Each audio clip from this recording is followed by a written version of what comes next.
اور انہوں نے اب سے درخواست کی کہ ہم سے منہ مانگے دام لے لیجئے، مگر بیٹے کو چھوڑ دیجئے۔ وہ اپ نے فرمایا اور کوئی شک؟ وہ بولے وہ کیا؟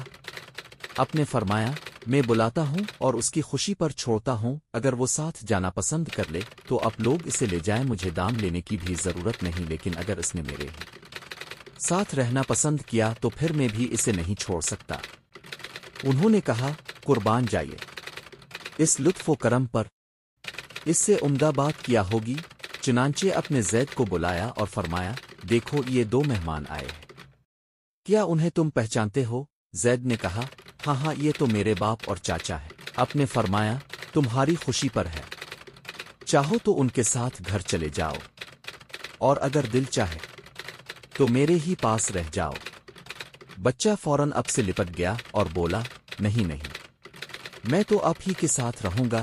یہ سننا تھا کہ زید کا باپ حارثہ غصے سے لال ہو گیا، کڑک کر بولا زید ماں باپ اور قوم و وطن کو چھوڑ کر تو غلامی پر راضی ہے؟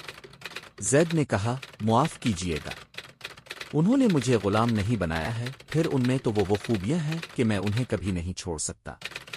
اسی وقت اپنے زید کا ہاتھ پکڑا لے کر قریش کے پاس آئے اور فرمایا اب لوگ گواہ رہیں، آج سے یہ میرا بیٹا ہے، یہ میرا وارث ہوگا اور میں اس کا وارث۔ حارثہ نے یہ منظر دیکھا تو خوشی سے اچھل پڑا اور بیٹے کو اب ہی کے پاس چھوڑ کر چلا گیا۔ تھوڑے ہی عرصے بعد چچیرے بھائی علی بھی اب کی پرورش میں آ گئے۔ اس طرح زید اور علی دونوں ساتھ رہنے لگے اور اب کے لاڈ پیار میں زندگی کی ساری تلخیاں بھول گئے۔ ایسا کیوں ہوا؟ بات یہ تھی کہ ابو طالب کے یہاں بال بچوں کی کثرت لیکن دولت کی قلت تھی، بڑی مصیبتوں سے گزارا کرتے، نہ جانے کن کن وقتوں سے دن کاٹتے۔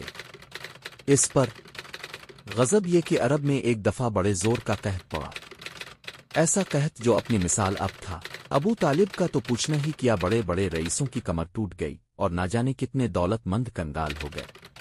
اب کے ایک اور چاچا عباس تھے، یہ بنی ہاشم کے رئیسوں میں تھے۔ اپنے اسی موقع پر ان سے کہا ہم دونوں چچا ابو طالب کے دو لڑکوں کو اپنی پرورش میں لے لیں، اس سے ان کی پریشانیوں میں کچھ کمی ہو جائے گی۔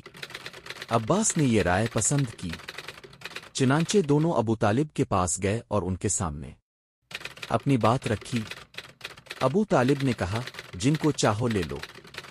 اس طرح عباس نے جعفر کو لے لیا اور اپنے علی کو، اور اس وقت سے اب علی کے شفیق باپ بن گئے اور علی اب کے چہیتے بیٹے۔